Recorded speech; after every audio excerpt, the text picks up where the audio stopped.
Good morning, everyone. This is David Chernitsky from Armor Cybersecurity, and this is a special day today because I have with me today Mr. Rob Brickman, who is our expert on processes and the third-party management.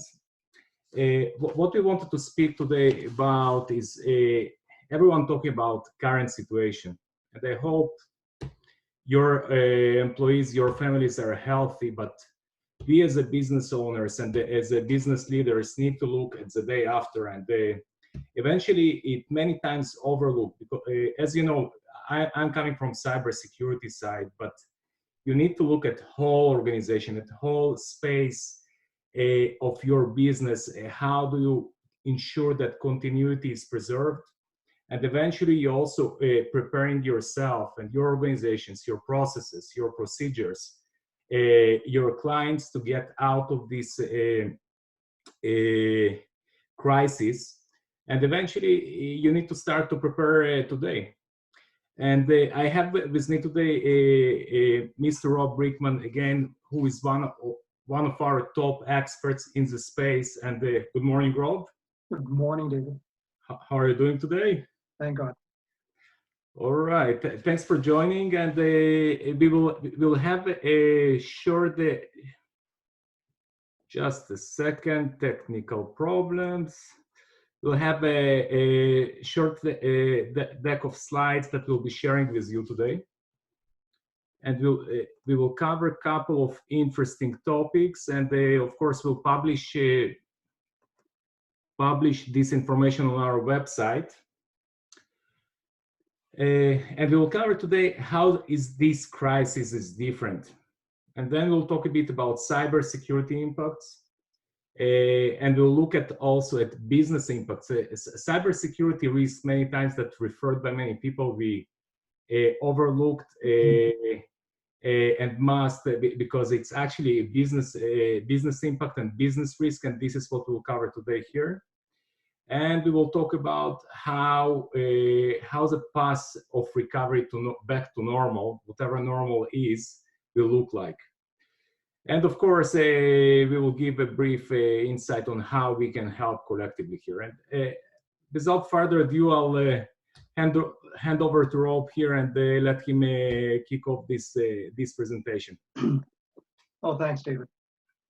So this is, in fact, truly a black swan kind of event where a whole lot of risks came to bear, a whole lot of issues came to bear almost at the same time. It's global in scope. And what's frightening about this was really the pace of escalation, how quickly this became an issue, to such an extent that all of the business planning, all of the business continuity planning specifically, that most organizations did, and in fact that most governments did, just wasn't up to the task, didn't anticipate the scale of this threat. And obviously because of that, pretty drastic national and provincial or state responses were required. One of the outcomes from that, and one of the ways in which this has become even more tenuous, is that when you have central governments and state governments making decisions, it really extends the locus of control beyond the enterprise. So if you're a company, you're doing business, and let's say you're a small business or even a larger enterprise, to have a lot of the control over your decision making really subject to the government's dictates for obvious reasons, makes decisions that you make only partially successful. And so a lot of us have had to get used to the fact that the table was set and we have no influence over what's being served in the buffet that's going to take place. So one of the other problems is that because of the number of players in setting policy and process during the crisis, there was a lot of ambiguity about what words like terms like essential services mean, or symptoms even, or pre-existing conditions. A lot of confusion among the public about when it's appropriate to show up at a hospital and request a test, or when it's more appropriate to phone your doctor or a clinic. And so the ambiguity was really a challenge in the early stages. Most critically, as employees and as employers, I guess, was this massive offsite relocation of labor force, stay at home, and while some people were able to work from home, others were not. And that leads to both operational and cybersecurity risks. And I know, David, you're going to talk about some of those in a moment. But that relocation really pointed out those organizations that were ready for a digital workforce and an offsite workforce, and those that were not. The other thing, and David, I know you'll talk about this, is that cyber criminals, as you would expect, are starting to exploit the situation. And David, I know you'll describe in some detail how that happens. Clearly, certain sectors have been impacted more than others. We'll talk about that: small and medium business, restaurants, retail.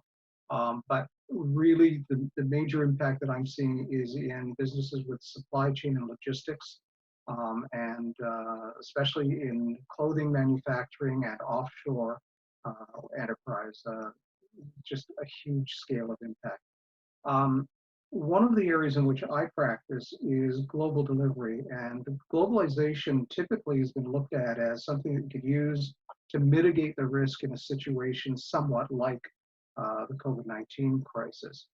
So you can imagine that if you have, for example, a political insurrection in an area of the world, let's say South America, and you have business in South America, one of your strategies might be to globalize. And that way you could shift to a country in Africa, a country in Europe. In this case, globalization really offered no safe harbor because all of us all around the world are being impacted, albeit at slightly different times. We're all being impacted by it. And the final real element here that we want to think about is there's really uncertainty now. And we're at the end of March. There's real uncertainty about the timing for a return to normal. And that has major implications for planning and so on. And David, I know you wanted to talk a little bit about the cybersecurity elements here too. Yeah, absolutely. And before we jump there, I think Rob 100% agree with you. No one has a crystal ball that actually can look at and will predict how recovery will look like. And I think from voices that I hear in the market, many people are looking at globalization, for example, as a big obstacle, actually, not as a solution, because many manufacturing sectors lost their ability to produce locally in their countries, like in France or even Canada here, right? So I think this situation will trigger a new era of thinking around how businesses will need to operate. 100% agree with you. So maybe let's jump to a quick overview, and I'm sure cybersecurity community folks are well aware of that, but here we actually want to talk to business owners and people that living outside of cyber bubble. But here's the thing: cyber criminals are actually taking a big advantage of current situation. They understand people are vulnerable, they understand people are hurting, and this is why they're actually leveraging this momentum by spreading disinformation and using, for example, like messages that delivering weaponized payloads that allow to take over of target environments with using coronavirus or treatment or a vaccine. We see huge surge in registering domains that have corona or vaccine or any other combination of the words that actually allows attacker to send phishing campaigns and defraud eventually businesses around the globe. So another thing, we see big attack vector currently on healthcare, and actually it's very very concerning because front-end battle currently managed at hospitals. And if hackers attacking those hospitals, and as you know, most of the hospitals, they are not able to function properly if their IT system compromised, eventually it might lead to loss of life and we see this trend that attackers are actually going to the hospitals, because I assume they're a thread of thought, okay, if you will take over ransomware hospital system, it means we lock down all systems and we will not unlock it unless we are paid. They assumed under the stress everyone will pay, and this is why we have actually a couple of examples that we see. A US health agency been under attack earlier this month, second largest hospital in Czech Republic got a cyber attack that actually shut down all of their IT systems. And we also see different persistent threat groups that usually is state-sponsored, delivering consistently payloads into a medical health sector. So if you will look at another aspect of the current situation, and like Rob mentioned, coronavirus made businesses to adjust in very rapid pace. Basically, a lot of people have been relocated to work from home. And people in IT industry, it's not a kind of big change, but I see in my community a lot of people that actually not used to work from home now forced to do something that they are not used to. And their employers many times are scrambling and building infrastructures that actually allowing these employees to work from home. All that done in a short period of time, all that not necessarily done in very secure manner, and as a result, it creates a new attack vector that actually businesses are exposed, and it's create a new business risk that need to be managed. Rob, maybe from here, if you don't mind, to talk a bit about operational impacts on the businesses. And sure, yeah. So actually, just before we move on, I was on a call the other day with a number of Indian service providers, and we were talking about remote workplace. And I learned something, and I've been doing this for 2 decades, but I learned something this week, which was that many of the providers in India of call center support, customer support, IT support, only provide 40% of the workforce with laptops, because their entire model is based on a Lean Six Sigma, huddles and scrums in the morning, physically being on site. And so they never viewed their business model and their operational model as being remote, or even a hybrid of people who are remote and not. What they discovered very quickly was the other 60% that weren't equipped with laptops had to be very quickly. And exactly, David, as you pointed out, the infrastructure, the security environment, the walls, the firewalls, and everything else that had to be in place just weren't. Anyway, we'll talk now a little bit about the impacts, which are really without precedent. I have never seen a situation where every organization I talk to and every function in the organization has been impacted this way. And it ranges, I mean, HR, IT, any part of the organization that deals with supply chain, logistics, and so on. The other thing that's happening is that people in the early stages of the crisis were really acting on fear of scarcity and fear of getting the illness. And so you saw runs on toilet paper and other supplies really out of this irrational fear. I think that's tempered a little bit by now, because the availability of food and other commodities. But the actual impacts may not be known for months and months to come. There are sectors that have been particularly impacted: retail, as we said before, small business, and the impacts are really around brand attrition. So if you think of some of the small businesses in your neighborhood, they may not come back. They have existential and going concern issues. If you think of large retail chains, they're going to have brand attrition issues. And in fact, recent meeting that I was in with a Canadian retailer, that retailer for the first time is looking at perhaps closing their bricks and mortar and really just remaining a digital concern. And when you look at that, and we'll talk about this a little more later, but when you look at that and you say, oh boy, that's an entire change to your business model. Are you a digital organization? Do you have the capacity to make that happen? That's a major change. Of most concern to me, frankly, is the traumatic effect that all of this has had on employees. And if you look at the, each of us is dealing with family. Some of us have very elderly relatives who may be hit by this. We may have gone into financial distress. A lot of employees are having much uncertainty about what their role will be. I know that employees peripheral who are not customer care and customer facing or patient facing in the healthcare sector are being seconded to other roles and responsibilities with no guarantee that they will have their roles that they started with back again once the crisis passes. And obviously the lack of a safety net is on everyone's mind. We'll talk a little bit about what the impacts are going to be on your workforce in a moment. So that's the employees, but if we even look at directors and board members at this point, they are dealing with survival issues. And the question is, when do they start moving to more operational, more strategic decisions that affect the organization? Right now, they're scrambling, and there's no playbook for this.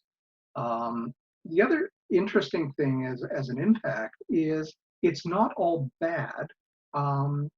A lot of organizations have been almost forced into adaptation and innovation.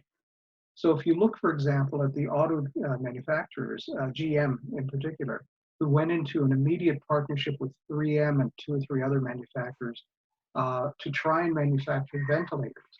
You look at Dyson in the UK, which is renowned as an enterprising and innovative organization.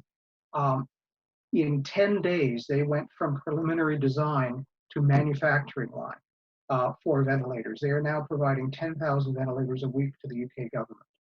So opportunities abound for that level of innovation. There were also innovations that didn't quite work. For example, the GM and 3M partnership. They came up with ventilator design. They went into manufacturing, went to the federal government in the US and were told that they could not get a sign-off on those ventilators quite yet. And so they're sitting there, and you may have seen this in one of the tweets that came out of the White House a couple of days ago. They're waiting for that approval to proceed. So again, there are no rules in the playbooks, but forced adaptation. The fashion industry is now manufacturing gowns. One interesting example I've heard of is a company that manufactures sails for yachts and schooners. They have now adapted because they deal in fabric. They have laser cutters. They have fabrication facilities. They have now become manufacturers of gowns and masks. The car rental industry, Hertz, has made 11,000 rental cars available to healthcare workers so that they don't have to take public transport. And obviously the impact on our favorite restaurants and food outlets who are now forced to get into the takeout and delivery business. So a lot of change, a lot of impact. Thanks, Rob. And you mentioned, I mentioned actually here quite a few interesting things. And for organizations, it sounds like for organizations that have been ready with a digital transformation to a certain extent, they are in better shape than those that maybe are not there yet. I think the current reality eventually is just an instance of a philosophy that some people are saying we will, it's like moving to a cloud. Some people are saying we are a cloud first organization, but some organizations are saying we will move to a cloud whenever there is a need. And need right now is very strong. And if we can extend it beyond cloud, but it's to digital transformation, digital experience, this retailer that you mentioned, I think it's a new reality. And whenever we will come back out of that, it will be the new reality that no one will look back into previous days. Well, the previous iterations of digital transformation, we didn't call it that in the day, but I remember I was with IBM at the time running e-commerce and e-business practices. And one of the things that we looked at was how to establish a multi-channel organization so that what we would now call digital transformation, was one among a number of channels. What this crisis is pointing to is that some of those multi-channel businesses may not survive. So as a retailer, your bricks and mortar posture may fail. That has effects throughout the economy, because as retailers fail, so do real estate companies that own the properties that the stores were in. So malls, shopping centers, and so on. So there's this cascade of impact. And I think you're right. We now have to revisit what digital transformation looks like, and more strategically, what kind of organization do you need to be to survive? Yeah, absolutely. And looking at that as well from a cybersecurity angle, here at Armor Cybersecurity, we always trying to be proactive. And to me, it's actually resonates very strongly, because we having a discussion with business owner. How do you ready for the rainy day? How do you do your preparations? Do you have a strategy if something happens? And many times we see that people are kind of saying, oh, we're doing great, trajectory is growing. And unfortunately, at these days, those guys who are not prepared for the rainy day, they struggling the most. And I think it will, if we will jump to a next slide, can you talk a bit about short-term and medium-term or long-term recovery, and basically different starting points? If you had some plans, how you will recover, or if you had no plans, what you will do? Absolutely, David. So I'll come back to cybersecurity. In fact, I'll let you speak to that because that's your domain. But let me just run through a few of the things that I've harvested as I've been on multiple calls over the last couple of weeks. These are the things that complex organizations are doing to get back to normal. So the first is to really size up. How well did we do through this crisis? What have we learned? And in a kind of bloody kind of way, who has survived? And that, by the way, can look at the customer, what customers have survived this, and for manufacturers and others with the supply chain, what suppliers are still around, what third parties do we do business with, and what's their financial posture and their risk. So it's a bit of an assessment and a bit of an enterprise risk play as well. The next is to realize that there are going to be skills we may not have in the organization. We may not have them because our employees are still sick and off or working from home. We may not have the skills because, frankly, we never ramped up. Those include risk management and change management. How do we get through changes and crises like this? How do we do a really robust business continuity plan? And how do we start to re-engage with customers and change the customer experience and give our assurances and our help to our customers? The other element we talked about a little bit, which was we have an exhausted labor force. We have a stressed labor force. We have a labor force that is been looking after elderly parents, children, and so coming back to work will be a godsend to a lot of people, but it also may be filled with a lot of unsure behavior. And in fact, we may lose employees. As an employer, we may not see everybody come back. They may look for other organizations to work for. And actually, I was on a conference call the other day where somebody made a very good point, which was our behavior during this crisis as an employer may play a role here. It may play a role in attracting and retaining talent. If we have not done a good job managing the crisis and giving our assurances to our employees that they have a safe place to come back to, that could really impact our ability to do that going forward.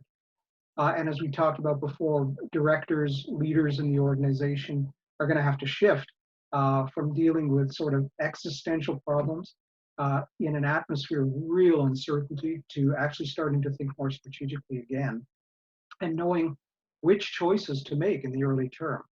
And obviously, this coming back, the supply chain coming back is not going to be an all-at-once kind of event.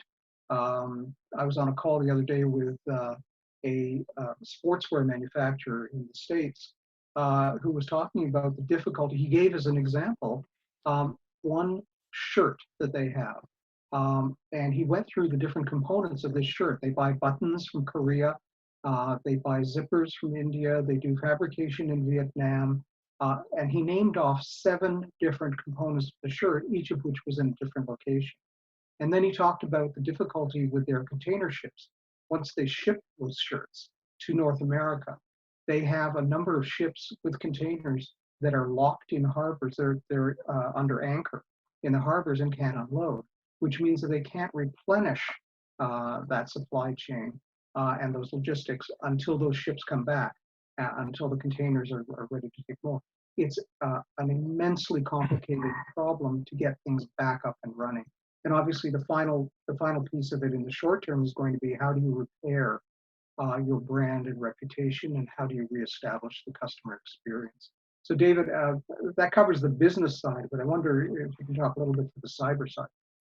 Yeah, sure, absolutely. Thanks, Rob. And it's fascinating. And just before we jump to cyber specifically, going back to the point, my personal belief that companies that ask tough questions in advance, ahead of time, basically said, what if something of this sort will happen? I'm sure those companies set to weather the storm much better than companies that actually overlooked these aspects. Exactly right. And linking that to cyber specifically, we spoke about a major migration of employees of working from home, and we see on the market today actually organizations that thinking in old terms, and basically they are not ready for this digital transformation, also not in terms of only business model, but also operational model, how your employees engage, how do you work with your employees. Right. They basically are struggling to set proper infrastructure. They're spending enormous amount of money buying gear and shipping it, and given these times, it's extremely complex logistical problem. Where we actually coming today to a market, and we are proactively reaching to our clients, and we also reaching out to new prospects, and we are saying, guys, we can help you to do that in a modern way. So it's actually will be very scalable. No hardware needed to allow your employees to work today in a secure way.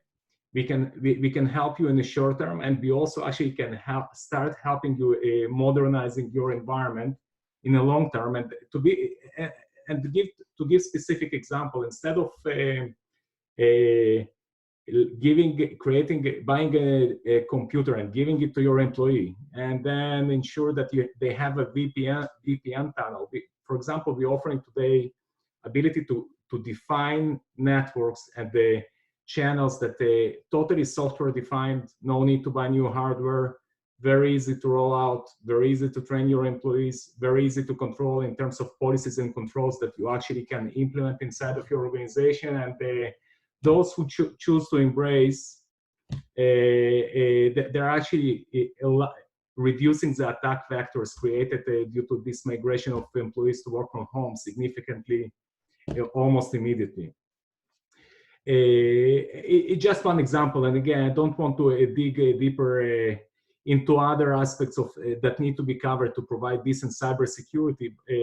But I think key focus of this discussion is, how do you prepare yourself for a long run? How do you look at the day after, okay, this crisis will be over?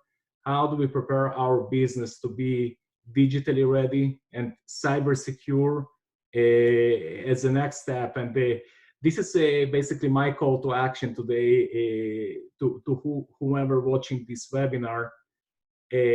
Spend time today thinking about the day after. Prepare the strategy. If you need help, there is plenty of cybersecurity firms that actually can think you about the proper strategy and how to put it in place. So eventually, next event, whatever it will be, event of this type or other event, your organization will be ready, and it will give you better chance of survival in a business environment. So I think again, I'll try to keep it light. And Rob, maybe if you can kind of summarize from your end, Sure. what should we look at as the next steps? Well, as you started off by saying, David, Armor takes a sort of whole enterprise view of this. And so we have to look at business issues as well as the cybersecurity issues. So let me take you through some of that. Clearly, as we said before, you want to assess, how did you come through this? How has it impacted your organization? And we can help with those, with that. We can also map out where you have to go and what the roadmap is to post-crisis recovery. And so that roadmap would include things like what's the role of different individuals, how to recover, what do we do with our workforce, and how do we get back to normal? What are the impediments that we're going to face? One of the kind of unseen elements here is every organization relies on third parties. Some of them rely on for business process outsourcing, or maybe IT outsourcing, or managed security. Bringing those third parties into your planning is going to be critical. Some of them may not have survived, some of them may not be in economic health, and so that's a key part of the organization. So my advice would be, let us help with sort of extended enterprise issues. I think in the very long term, something that we should pay attention to is how to make our organizations an adaptive enterprise, able to sense and then respond immediately and adapt immediately to changes in the environment. And that could be a crisis, it could be a political insurgency, it could be trouble of any kind of crisis. But that's a key survival skill going forward, and we can certainly help with that. And obviously improving the quality of business continuity planning and how we orchestrate the response in future crises is something that we can certainly bring skill to. So those are just some of the areas. There are others, obviously, that will be specific to your organization and your sector, but that's what we can help with. David, back to you. Awesome. Thank you, Rob. And I think we are pretty much done. And I want also from my end to summarize and say that the way how we look at the Armor cybersecurity at the businesses that we work with, we are always coming from a business side. And I think Rob is one of our executive consultants here that brings this expertise and unique perspective that allows us to explain to business owners that we want to look at their business risks. We want to prepare a set of different scenarios of what can go wrong and prepare the business to make it more resilient from business perspective. And one of the foundations for that, of course, is cybersecurity, but it's not the only thing that need to be looked at. Having said that, once we're creating this way of looking at things, then all expenditures that need to be made actually start making sense. Because many times we hear people saying, "Oh, I don't want to spend this money on cybersecurity," but it's actually the way how we are presenting it. It's not that you are spending money; you're investing into protecting your business. And this is, I think, the key takeout here. Hopefully this crisis will be over soon. Hopefully not too many people will get hurt. I wish everyone well, and looking forward to hear back your feedback. And Rob, thanks once again for joining. Well, it's been my pleasure. Thank you. Providing great content. And